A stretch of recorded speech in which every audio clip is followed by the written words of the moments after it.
In the serene coastal enclave of Windermere Bay, where the rhythmic pulse of the ocean's waves marked time more faithfully than any clock, two lives, born of vastly different worlds, were about to collide. One was shaped by power and privilege, the other by simplicity and silent strength. And yet, destiny, always fond of irony, had chosen this very place and moment to intertwine their fates. He was a man whose name once commanded boardrooms and headlines, Nathaniel Ashford. A titan in the business world, he was the kind of man whose smile sold newspapers and whose words moved markets. Yet here he was, far from the glittering skyline of Manhattan, nursing wounds not visible to the eye but deeply etched in the contours of his soul. A man who once had everything and then, all at once, had nothing. She, on the other hand, was Isla Bennett, a spirited young woman whose dreams always seemed to hang just beyond reach, shimmering like the horizon that cradled her seaside town. At 23, she was more familiar with the rough fibers of fishing nets than the silks of luxury, yet her eyes, full of longing and unshakable fire, saw beauty in places most had forgotten. On an ordinary morning painted in soft pastel hues, Nathaniel sat alone on the terrace of a lavish seaside villa that looked out over the vast Atlantic. The house, a sprawling architectural marvel of glass and stone, stood as a monument to wealth, but within its walls, silence reigned. He gazed at the ceaseless waves with a haunted expression, searching for something, peace, perhaps, or an answer. The morning breeze was rich with the scent of salt and promise, but to Nathaniel it brought only memories and melancholy. He had come here seeking solitude, refuge, maybe even redemption. Behind him lay a life that many envied, an exquisite home in Manhattan's Upper East Side, a stunning wife named Evelyn, and a web of lucrative ventures that had made him a millionaire before the age of 40. Yet all of it unraveled the day he learned the truth. He could never father a child. Infertility was not just a biological revelation. It was a thunderclap that shattered the carefully composed symphony of his life. Evelyn, once his partner in ambition and adventure, did not share his resolve to endure this unexpected twist of fate. Rather than fight for the life they had built together, she chose another, a man with whom she could start the family she so desperately desired. And just like that, Nathaniel found himself exiled from his own existence. Alone and broken, he sought solace in movement. That morning, he decided to take his jet ski out onto the open sea. Maybe the wind on his face and the roar of the engine beneath him would drown out the thoughts he couldn't escape. Clad in his life vest, he revved the motor and surged forward into the blue. For a brief, fleeting while, as sunlight shimmered on the waves and the spray stung his cheeks, he felt something close to joy. But joy, like the sea, can turn without warning. It started subtly. The engine coughed once, then again, like a creature resisting death. And then, silence. The hum of mechanical power ceased, and Nathaniel was left bobbing helplessly on the water, a solitary figure adrift between sky and sea. He tried restarting the engine, again and again, but the machine was unresponsive. Checking his phone yielded only frustration. No signal, no help. Minutes passed, then hours. The sun climbed higher, its warmth transforming into searing heat. Sweat dripped down his brow, mixing with the salt water that clung to his skin. As the current tugged him further from the shoreline, panic began to take root. He thought of Evelyn, of the child he would never hold, of the sterile empire he had built that now brought him no comfort. Hunger gnawed at his stomach, thirst cracked his lips, and a heavy fatigue settled into his limbs. The sea was no longer a sanctuary. It had become a mirror, showing him a version of himself that he had never wanted to see, powerless, lost, and utterly alone. When twilight painted the sky in mournful violets and deepening blues, Nathaniel's body finally surrendered. With eyelids heavy and breath shallow, he closed his eyes, resigned to whatever fate had chosen for him. But fate was not done with Nathaniel Ashford. Unbeknownst to him, the ocean had carried him to a secluded cove rarely visited by tourists. A crescent of untouched sand cradled by rugged cliffs, it was a place known only to locals, and to one in particular. Isla Bennett often wandered this beach when she needed to breathe. The daughter of a seasoned fisherman, she had grown up with the sea as her closest companion. She found solace in the crashing of the waves and the wide open sky. Though her days were filled with menial tasks, serving coffee at the diner, mending fishing nets with her father, her spirit reached beyond the confines of her modest life. As she strolled barefoot along the tide's edge, lost in a daydream of faraway places, Isla noticed something unusual up ahead. At first, she thought it was driftwood, or perhaps a piece of wreckage, but as she drew closer, her heart quickened. There, half buried in wet sand, was a man, pale, motionless, and clinging to a life jacket with desperation etched into every line of his face. She ran, her feet sinking into the soft earth, and knelt beside him. "Sir? Sir, can you hear me?" Her voice trembled with urgency, her hands gently shaking his shoulder. Nathaniel opened his eyes slowly, his vision blurred by exhaustion and sun exposure. At first, he thought he was hallucinating. The woman before him glowed with the golden hues of sunset, her loose hair a halo in the dying light. When he tried to speak, only a hoarse grunt emerged. "Wait here, I'll get help," Isla said, turning to run. But Nathaniel reached out, catching her wrist with what little strength he had left. "No, water, please," he rasped. Without hesitation, Isla dug into the worn canvas backpack slung over her shoulder. She pulled out a small bottle of water, unscrewed the cap, and helped him take careful sips.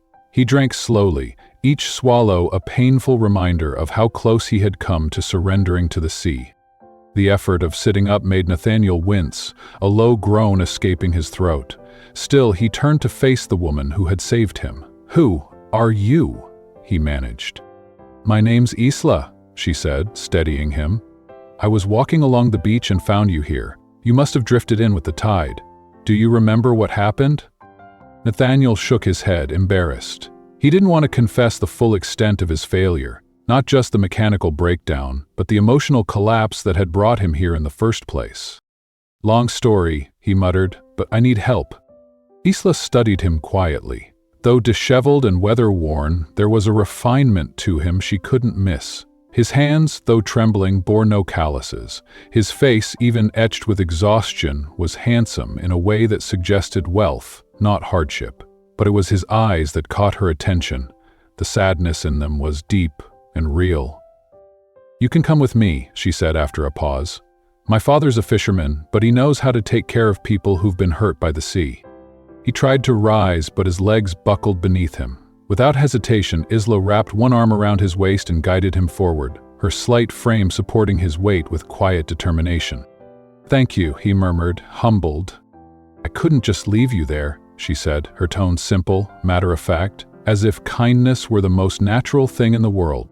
They walked in silence, the sand giving way to soil as they left the shore behind.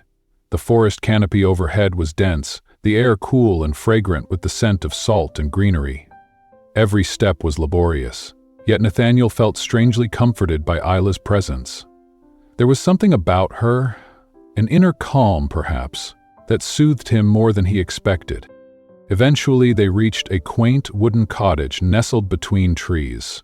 The structure was aged, the paint weathered by time and salt, but it exuded warmth and life. Light poured from the windows, casting golden shapes on the porch. "This is our home," Isla said, steadying him as they climbed the creaking steps. "Let me get my father." The inside was small but inviting. Hand-sewn cushions lined the chairs, and the walls bore photographs of laughter and sunlit memories. Trinkets, clearly hand-picked from the sea, decorated the shelves. Nathaniel collapsed into a wooden chair, his muscles aching, but his heart strangely light. "Dad," Isla called, disappearing into the back. "We've got someone here. He was drifting in the ocean. I found him unconscious on the beach." A moment later, a solidly built man stepped into view. Weathered skin, hands shaped by decades of labor, eyes sharp but kind. This was Margot Bennett, Isla's father. He nodded a greeting. "Evening, sir. My daughter said you were in trouble." Nathaniel nodded slowly. "Yes, my jet ski broke down. I couldn't make it back." Margot didn't press for details. Instead, he vanished briefly into the kitchen and returned with a steaming mug of something herbal and fragrant. "Drink this," he said, offering it without ceremony. "It'll warm you up."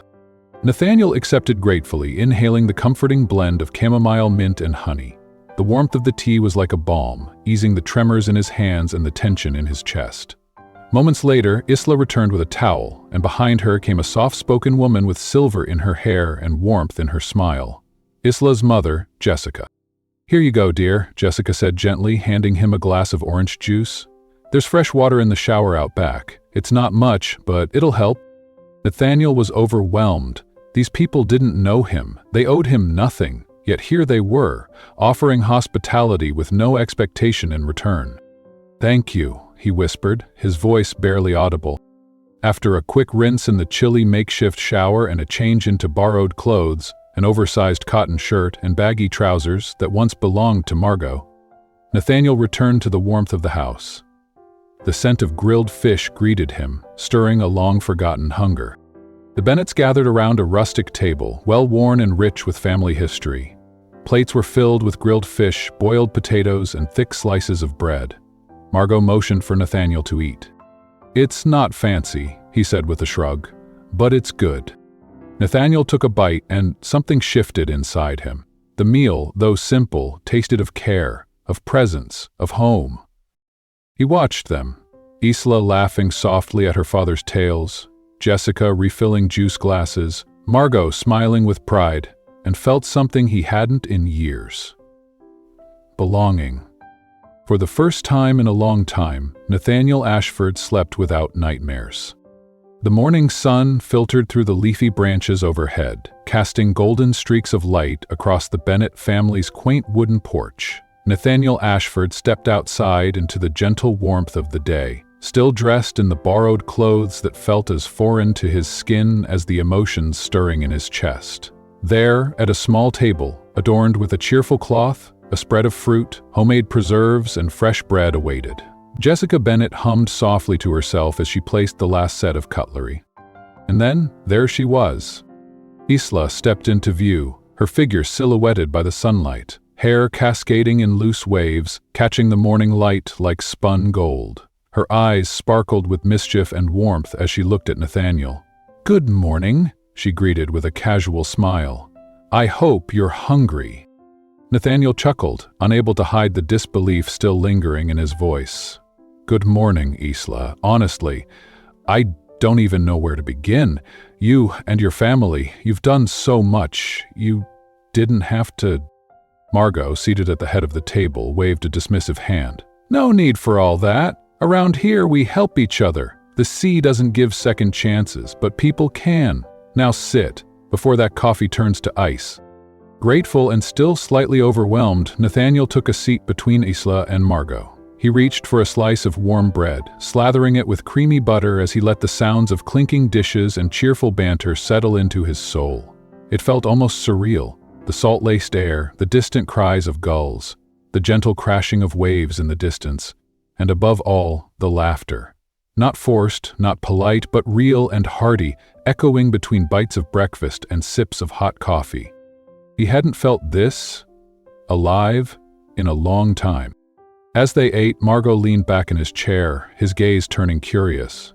"So, lad," he began between sips of coffee, "you mentioned that jet ski yesterday. Where'd you come from exactly? If the tide brought you here, you were quite a ways off." Nathaniel paused, momentarily hesitant. His vacation home wasn't just off the next beach, it was an exclusive sanctuary, a hidden estate in a high-end coastal community known as Windmere Point, nestled nearly 100 kilometers away. "My house is in Windmere Point," he admitted carefully. "I took the jet ski out for a bit. Things didn't quite go as planned." Margot let out a low whistle. "Windmere Point, that's a fair distance. The current must have been something fierce. No wonder you looked half dead when Isla dragged you in." He turned to his daughter with a grin. "Looks like she's your guardian angel, son. And as luck would have it, she's about to be your chauffeur, too. I've got to be out on the water today, but Isla can run you back home in our old dune buggy. It ain't fancy, but she'll get you there." Nathaniel glanced at Isla, eyebrows raised, still humbled by the family's unending generosity. "That's incredible. Thank you, Isla." "No problem," she said breezily, rising from her seat to grab the keys. "But fair warning, the buggy's got a temper. It'll either play nice or throw a fit." Outside, the vehicle in question was an eclectic mix of rust, character, and hand-repaired charm. The buggy looked like it had seen better days and better decades, but its battered frame held a certain charm. Nathaniel eyed it with amused skepticism. He slowly patted the hood. "Don't let the looks scare you. She's a beast, but in a good way." With a triumphant turn of the key, the engine roared to life, coughing up a loud rattle that echoed into the woods. They climbed aboard, and within moments they were barreling down the dusty road that wound through the countryside like a forgotten thread. The path was narrow, bordered by patches of wild grass and trees that swayed gently in the coastal breeze. Nathaniel held on tight as Isla navigated sharp turns and unpredictable dips with the confidence of someone who'd grown up on these trails. "Are you sure you know what you're doing?" he called out, knuckles whitening as she swerved around a pothole. "Of course," she called back, laughter spilling from her lips. "Been driving this thing since I was 12. You scared?" "I've driven Lamborghinis," he muttered, bracing himself, "but this is a new level." "Then you're in good hands," she teased, winking as she revved the engine and sent them flying down a hill. Despite the heart-pounding moments, Nathaniel found himself grinning, genuinely enjoying the ride. The wind tugged at his hair, the sun bathed his skin, and Isla's laughter seemed to echo in his ears long after it faded. Then, on a particularly steep incline, the buggy stuttered and died. "Seriously?" Isla groaned, climbing out and throwing a withering glance at the vehicle. "Again?" Nathaniel chuckled, watching her lean against the frame, arms crossed. "That confident streak you had earlier? It's starting to look a little shaky." She shot him a playful glare. "Don't get cocky, this just needs a bit of muscle. Are you going to help, or do I have to push this tin can myself?" Grinning, Nathaniel climbed out and joined her. Together, with some good-natured grunts and shared effort, they managed to coax the buggy back into life. The engine roared to life again with a triumphant sputter, and the two burst out laughing, breathless from the exertion. As they continued their journey, the conversation flowed with ease. Isla spoke animatedly about her childhood by the sea, the rhythms of fishing life, the hidden corners of her hometown that tourists never saw. Her voice held a kind of reverence, as though every rock and wave was sacred. Nathaniel, in turn, found himself opening up, revealing pieces of his past he hadn't shared in years. "We're so different," he said quietly, gazing out at the road ahead. "I thought, after everything I'd gone through, I'd never connect with someone again. And yet, here you are." Isla glanced over, her expression soft. "Sometimes, the things we need the most come from the places we least expect." The buggy slowed once again, this time not because of a malfunction, but because of the landscape. A particularly scenic stretch opened up, a wide clearing with a view of the ocean far below. Isla pulled over and turned off the engine. "Let's take a break," she suggested. "Give the buggy a moment to cool down. And us, too." They sat on a weathered rock watching the waves roll in below. The sun shone brightly overhead, and a breeze drifted in from the sea, rustling the wild grass. Nathaniel broke the silence. "You really love it here, don't you? This place, it's in your bones." "I do," she admitted. "It's home. I know every trail, every tide, but—" He waited, sensing something more behind her words. "But sometimes," she continued, eyes distant, "I wonder what else is out there. I dream of the cities with their towers of glass and steel, of bright lights that don't go out, of theaters and museums and schools. I want to study, maybe become a doctor. I want to help people in ways I can't hear." Her voice trembled slightly, but her eyes remained resolute. Nathaniel listened closely, captivated. He saw the hunger in her gaze, the hunger for knowledge, for growth, for a life beyond the horizon she'd always known. And in that moment, something stirred within him. The man who had once ruled boardrooms and lived amidst opulence suddenly felt humbled by this girl who dared to dream so boldly from so little. "You mustn't give up on that," he said gently. "Dreams, they're the compass that guides us forward. You have a fire in you, Isla. Don't let anything put it out." Her eyes widened, surprised by the intensity in his voice. "Thank you," she said softly, looking away as a blush crept up her cheeks. "That means more than you know." There was a beat of silence between them, filled only by the whisper of the wind. And then, without thinking too hard about it, Nathaniel spoke again. "I want to do something for you. Come visit me in New York. Stay for a few days. I'll show you everything you've dreamed of. The lights, the buildings, the theaters, everything." She blinked, stunned. "Wait, you're serious?" "Of course I'm serious. You saved my life. It's the least I can do." For a moment, Isla didn't move. Then she leapt forward and embraced him with unrestrained joy. Nathaniel, surprised but touched, returned the gesture. Her enthusiasm was infectious. "This is incredible," she whispered. Thank you so much." But something shifted then. Their embrace lingered, their eyes met, and suddenly the world around them seemed to fall away. The connection that had been building between them, quiet, patient, unexpected, crackled to life. It was in the way they looked at each other. Something unspoken passed between them. They broke apart awkwardly, cheeks flushed, laughter clumsy. "I think the engine's cooled," Isla said, brushing a strand of hair behind her ear. "Time to go." Nathaniel cleared his throat, his voice barely steady. "Right. Let's see if the buggy behaves this time." As the buggy rumbled back to life and they rolled onto the final stretch of road toward Windermere Point, neither of them said much. But the air between them was charged with something new, something fragile and thrilling. The contrast between Isla's sleepy town and the polished sophistication of Windermere Point was striking. As they drove past elegant boutiques, ocean-facing cafes, and minimalist architecture gleaming under the sun, Isla's eyes widened in wonder. Nathaniel smiled. "We're almost there, but first, I owe you a proper meal." "Nathaniel, really? You don't need to do more," Isla said, her tone uncertain. "I insist," he replied. "It's the least I can do, and besides, the chef's a friend of mine. He'll make sure it's unforgettable." Her stomach growled, betraying her reluctance. They both laughed. "All right," she agreed, "but only because I'm starving."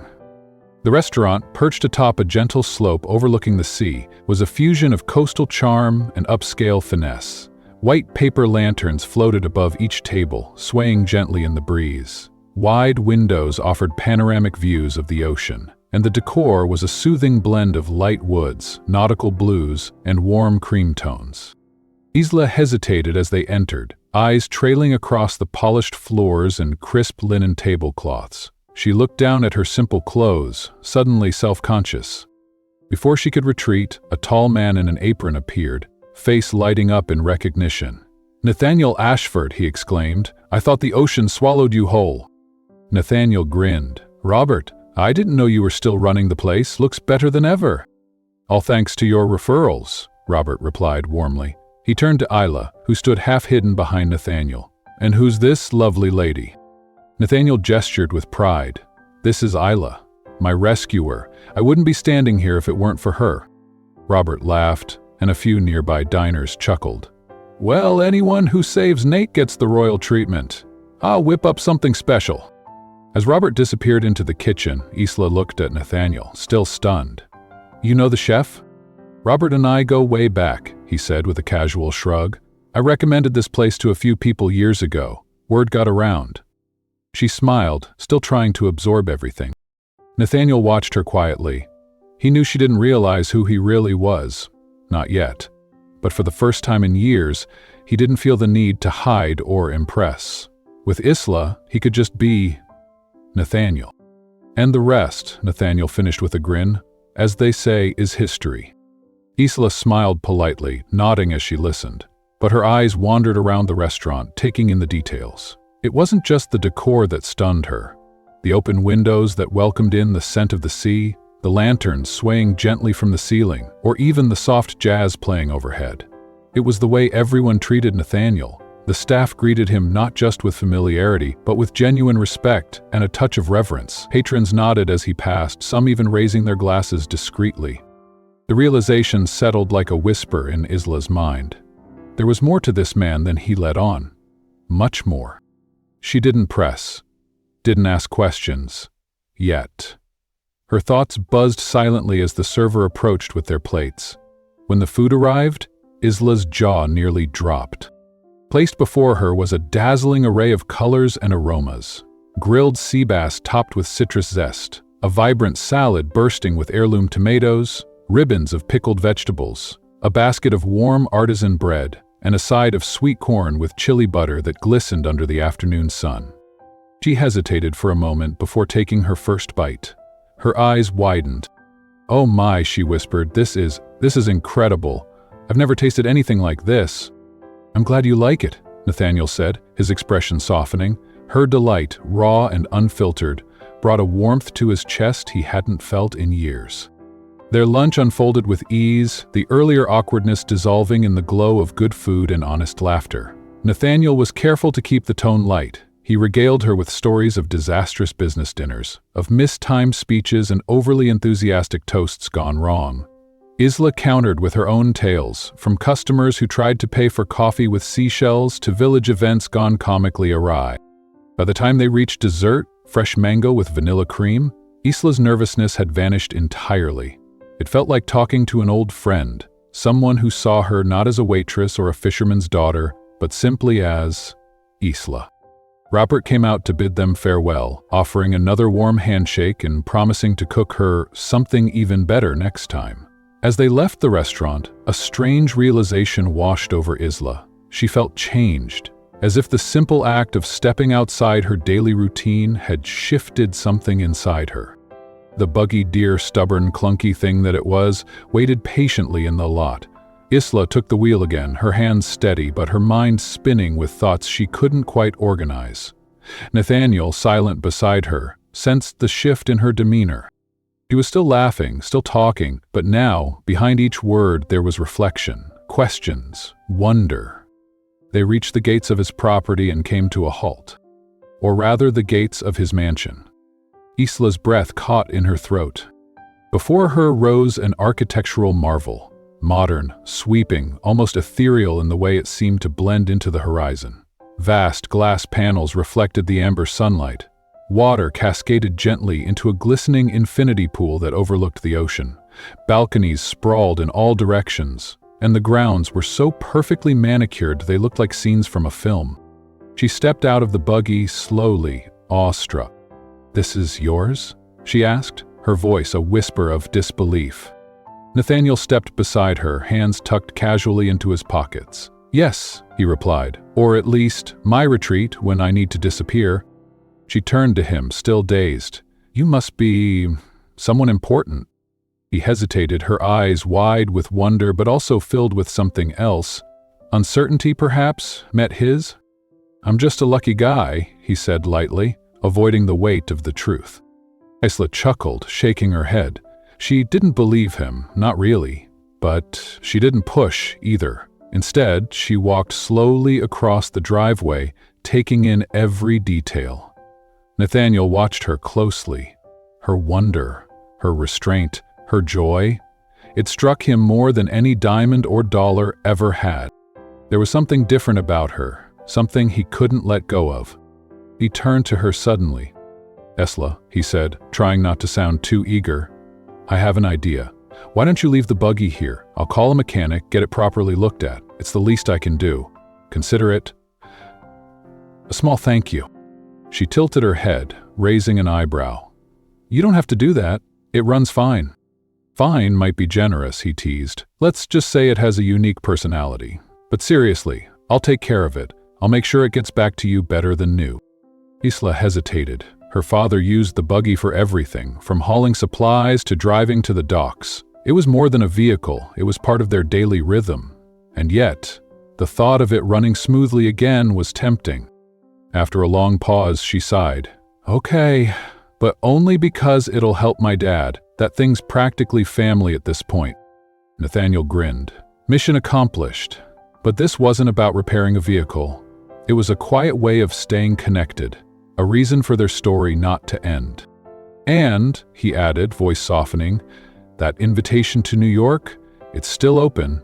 All you have to do is say yes." Isla laughed, a hint of shyness behind the sound. "You really want me to accept, don't you?" "It's more than that," he replied. "I want you to see what's out there. You deserve to." She looked at him, her eyes searching. "I'll think about it," she said. "But first, you're going to have to take me home, Mr. Substitute Mechanic." Nathaniel burst out laughing. "Fair enough." This time, the return journey was nothing like the last. Gone were the jolts and rumblings of the buggy. In their place was the smooth, purring glide of Nathaniel's sleek black convertible. A 444 model, the kind of car that turned heads and melted asphalt. Isla, unused to such luxury, was like a child discovering the world for the first time. She lowered the window, leaned her head out, and stretched her hand into the wind, letting it whip through her hair. Her laughter rang out over the coastal road, unburdened and free. Nathaniel glanced sideways, enchanted. Her happiness was infectious. "This is incredible," she said, breathless. "Do you do this often?"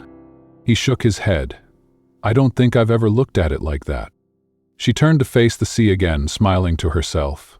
Nathaniel stared a moment longer. She was everything he didn't realize he'd been missing. Light in human form, a spark that had ignited something long buried. By the time they arrived at her village, the sun had dipped low in the sky. The golden hour blanketed the world in amber, and with it came a heavy realization. It was time to say goodbye. At her house, Jessica greeted them with warm eyes and a gentle hug.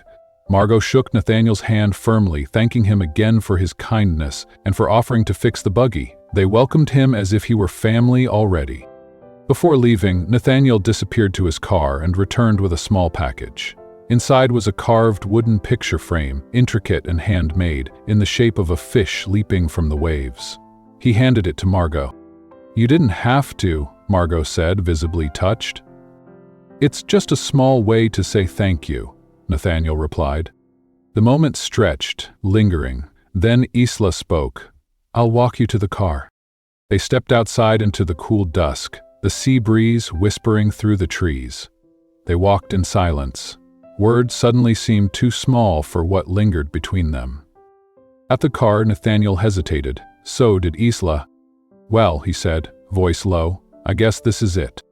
But instead of opening the door, he turned and pulled her into his arms. Without hesitation, she embraced him, burying her face into his chest. They stood like that, wrapped in silence, listening to each other's hearts. And then, as though guided by something greater than thought, Nathaniel leaned in and kissed her. It wasn't rushed, it wasn't fleeting, it was deep and full of the questions they hadn't asked and the answers they already knew. The world around them vanished. When they finally pulled apart, they didn't speak for a long moment. "That wasn't in the plan," Nathaniel said, smiling softly. "Nor mine," Isla whispered.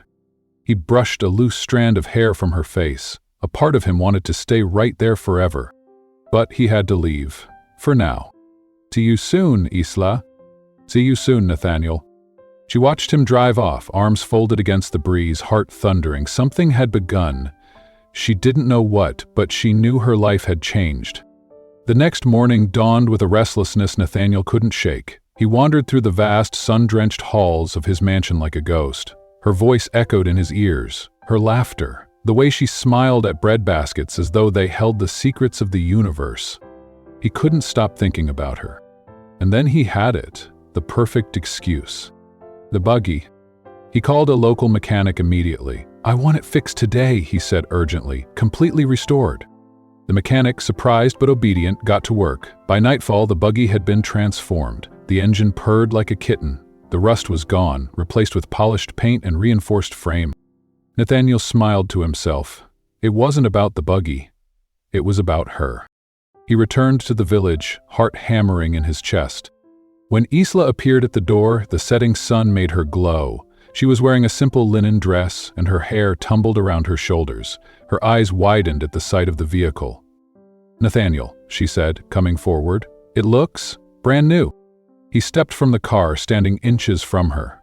"Isla," he said, his voice softer than the wind, "I needed to see you. I haven't been able to stop thinking about you." Her breath caught. Then she looked down, smiling shyly. "Me too." Her father emerged, beaming at the buggy. "My word, son, this thing looks like it just rolled off a showroom floor." Nathaniel chuckled. "It's all yours again, sir." Isla turned, eyes glinting. "I think we should take it for a spin, don't you?" He grinned. "Only if you promise not to throw me out with another sharp turn." They drove again, laughter rising into the evening air, their hands occasionally brushing, their glances lingering.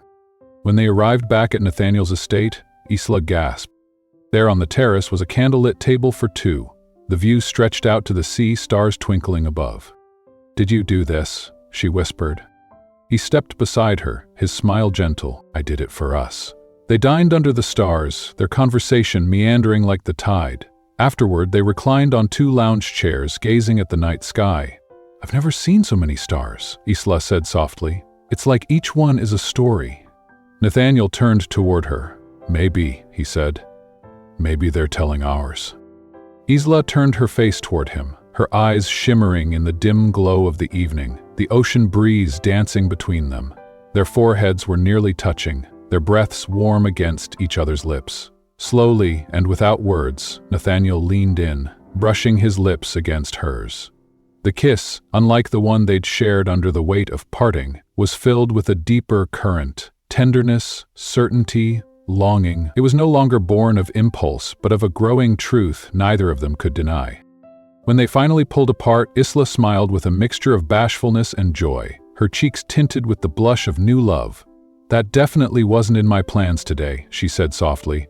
"But it was in mine," Nathaniel replied with a smile that reached all the way to his heart. There were no more words needed. He pulled her close again, and together, under the endless expanse of stars and sky, they let themselves be carried by the moment. Two souls no longer strangers, but something more, something profound and rare. Later that night, the mansion fell into a hush that only deep affection could inspire. Inside the master's suite, with its soft linens and ambient light, they shared a night that felt suspended from time itself. For a few precious hours, the world melted away. There were no questions, no doubts, only the warmth of skin against skin, whispers in the dark, and the discovery of something neither of them had expected to find. As dawn crept over the horizon, the light filtered through the billowy curtains like liquid gold. The scent of fresh coffee teased Isla awake. Her eyes fluttered open to find Nathaniel walking in with a silver breakfast tray in his hands, a smile so gentle it made her chest ache. "Good morning, princess," he said, setting the tray carefully on the bed beside her. Isla blinked, dazed by the moment.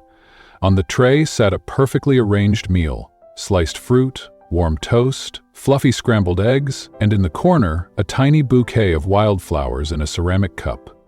"Nathaniel, you didn't have to do this," she murmured, overwhelmed. He leaned down, pressing a kiss to her forehead before offering her a mug of coffee. "Of course I did," he said. "After the night we had, it's the very least I could do. I want you to feel special, because you are." Isla bit her lip, smiling through a blush. Everything about him, his words, his gestures, felt like something out of a dream she never dared to have. She sipped the coffee, still unsure if this was real or the lingering remnants of a fantasy. After breakfast, they dressed and made their way down to the beach. Nathaniel had a surprise for her, his own little secret spot along the coast.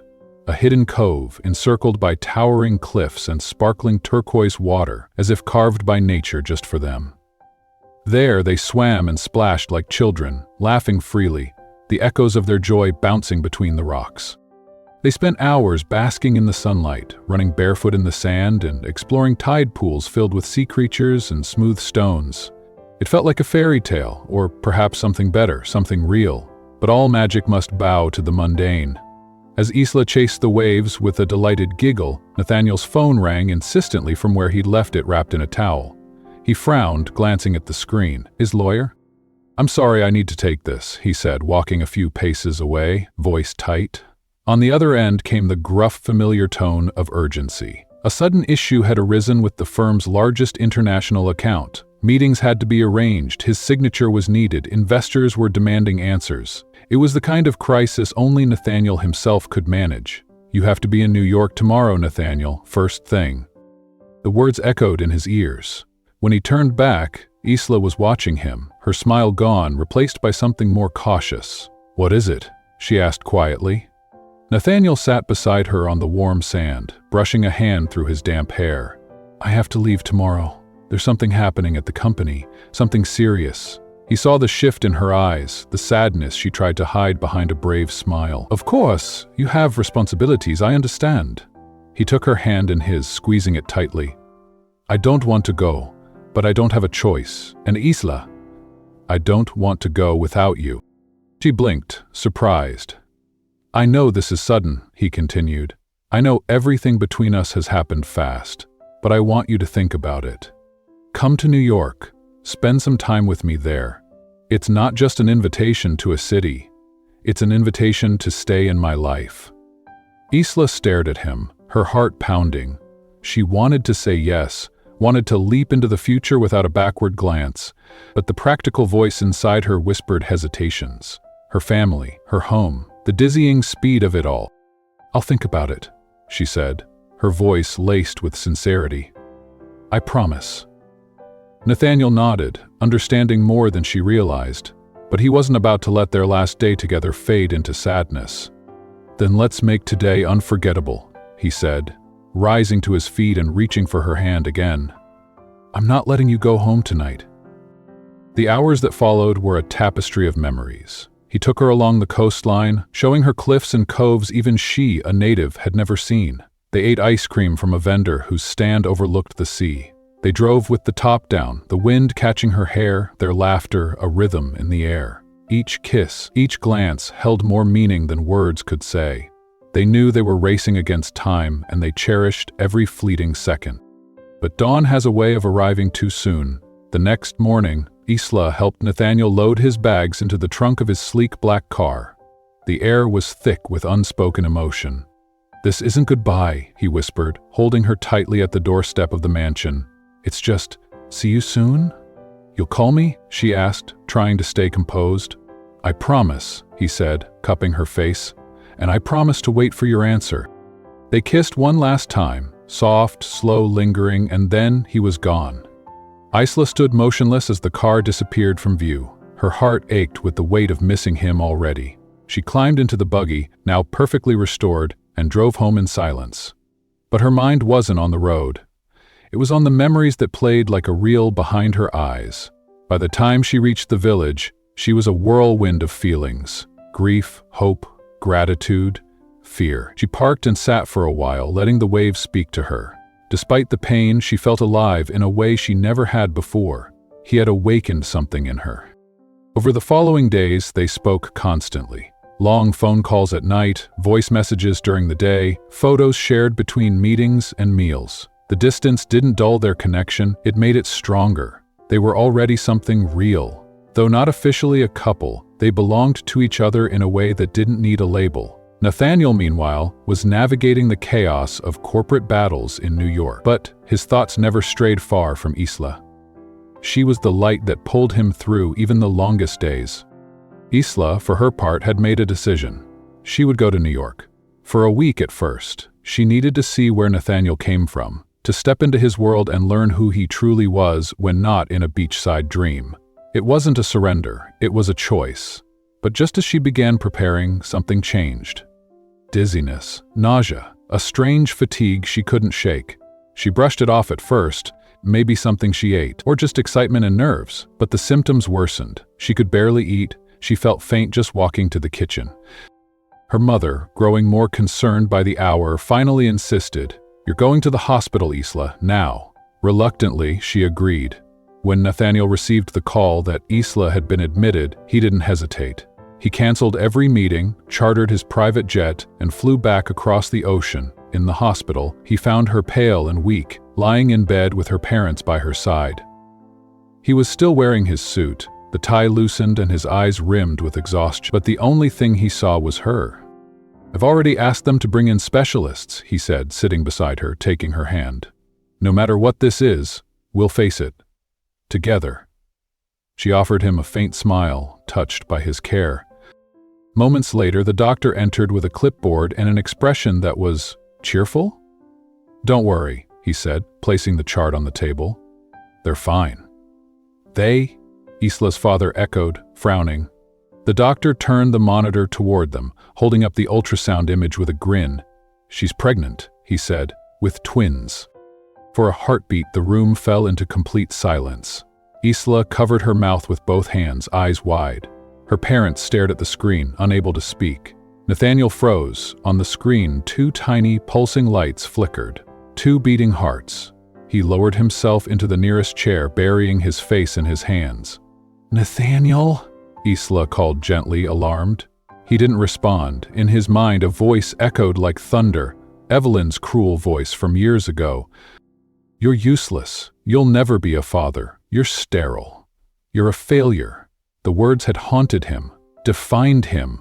And now, he was going to be a father? Tears spilled from his eyes. Sobs shook his frame. Isla struggled to sit up, reaching for him. "Nathaniel, what is it? Why are you crying?" He looked at her, broken open. "They told me it wasn't possible, that I could never be a father. Isla, this can't be real." She cupped his face gently, her own voice trembling. "It's real. You're going to be a father, to twins." Nathaniel held her hand against his cheek, tears running freely now, but for the first time in years, they were tears of joy.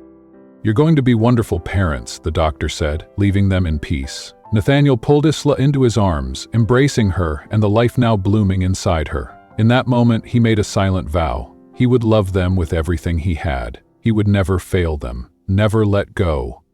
The months that followed were a whirlwind of preparation and emotion.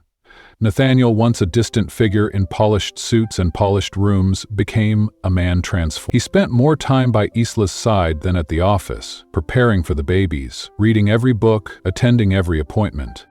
Even when the pregnancy was difficult, her heart overflowed with love. And then, one quiet evening beneath the stars, Nathaniel knelt before her, holding a simple ring.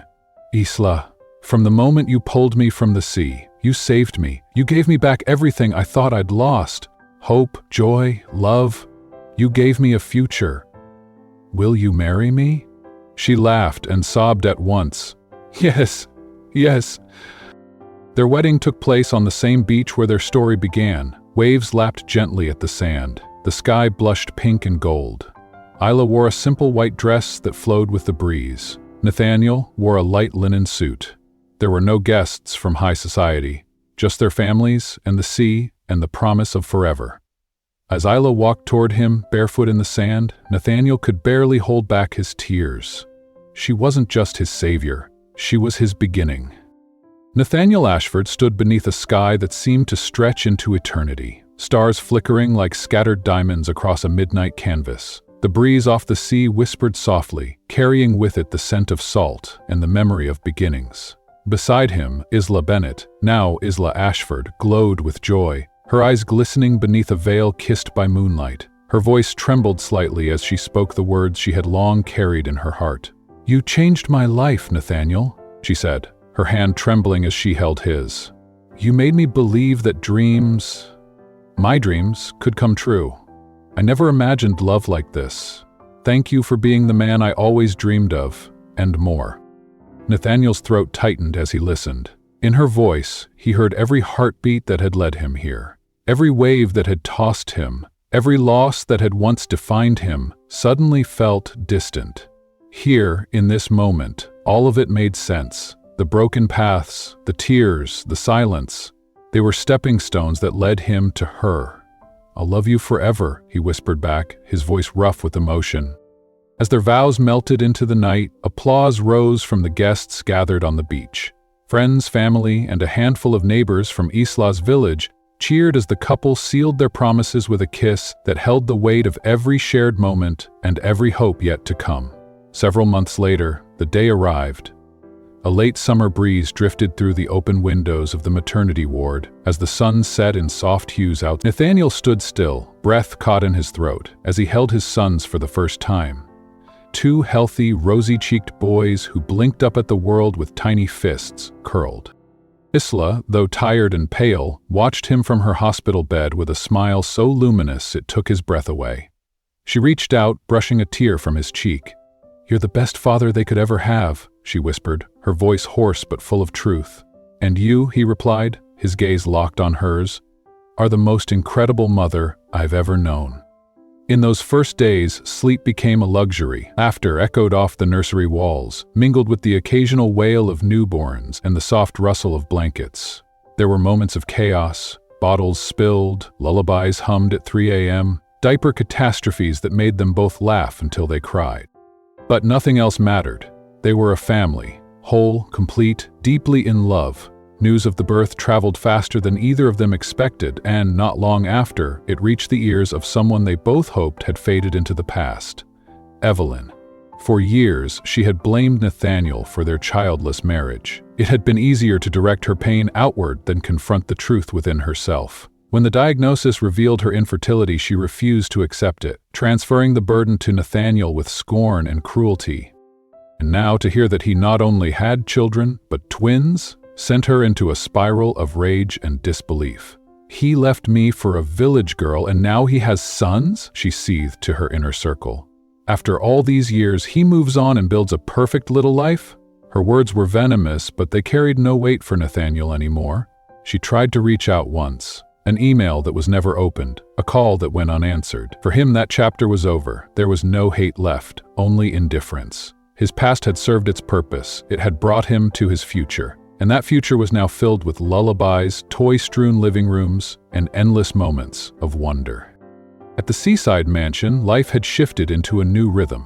Nathaniel, once consumed by contracts and market shifts, now spent his mornings in the garden, watching Isla chase their sons barefoot across the grass. Sometimes, she'd pick them up and spin in circles, their giggles ringing out louder than the wind. Other times, she'd sing softly as she rocked them to sleep beneath the shade of the trees. And every time he looked at her, Nathaniel was overcome by a quiet awe. "You've given me everything I ever wanted," he said one evening as they stood together on the balcony, the stars winking above. "It wasn't just me," Isla said, resting her head against his shoulder. "We did this together." He wrapped an arm around her, holding her close as the waves below whispered a lullaby known only to them. Now, with 2 baby monitors on the nightstand, their lives were fuller than they'd ever imagined. And as the months passed, love continued to grow, not just between Nathaniel and Isla, but throughout their home. Visitors came and went, bringing gifts and stories. Friends from New York met friends from Isla's village, and barriers that once felt unbreachable dissolved in laughter and shared meals. The twins, named Nicholas and Amelia, grew quickly. Their first words tumbled out like secrets. Their first steps cheered on with teary eyes. Nathaniel kept a journal, recording every moment, every milestone, determined never to take a single day for granted. Sometimes he would look at the old jet ski in the garage, the one that had failed him that fateful day, and smile. That malfunction had given him everything. But what they had now wasn't just the result of fate. It was born from trust, from the courage to take a chance, from 2 people who, against all odds, saw something in each other that others had overlooked. There were challenges, of course, sleepless nights, days when Isla missed the simplicity of her old life, when the city felt overwhelming and the pressure of motherhood heavy. Days when Nathaniel had to juggle international clients and still come home with a smile, but they faced it together. And in every fight, every doubt, every exhausted moment, they chose each other again. One particularly quiet afternoon, the family took a walk down the beach, the twins in a double stroller, the breeze tousling their hair. Nathaniel carried a kite, one Isla had bought from a street vendor just for fun. They let the wind lift it into the sky, its tail fluttering in the wind, and for a moment, everything stood still. Nicholas clapped his chubby hands, and Amelia squealed with delight as the kite danced above them. "This," Nathaniel said softly, "this is the life I didn't even know I wanted." Isla nodded, her fingers entwined with his. "And it's only just beginning." The sun dipped low, casting them in golden light. Around them, the world continued as always. Waves rolled, seabirds called, but within their circle, time seemed to pause. They had found something rare, not perfection, not fantasy, but a real, raw, beautiful love born from second chances and stubborn hope. Back at the house, after the boys were tucked in and the moon rose high, Nathaniel lit a few candles on the patio. They sat side by side in silence, sipping tea and watching the constellations above. "The same stars," Isla said, smiling. "The ones that watched over us the first night we met." He took her hand and kissed her knuckles. "Do you think they remember?" She laughed. "I think they're still telling our story." He leaned over and kissed her temple. "Then let's give them something worth watching." The challenges of the past faded like mist under sunlight. The mansion, once a symbol of loneliness, now rang with giggles, midnight feedings, and impromptu lullabies.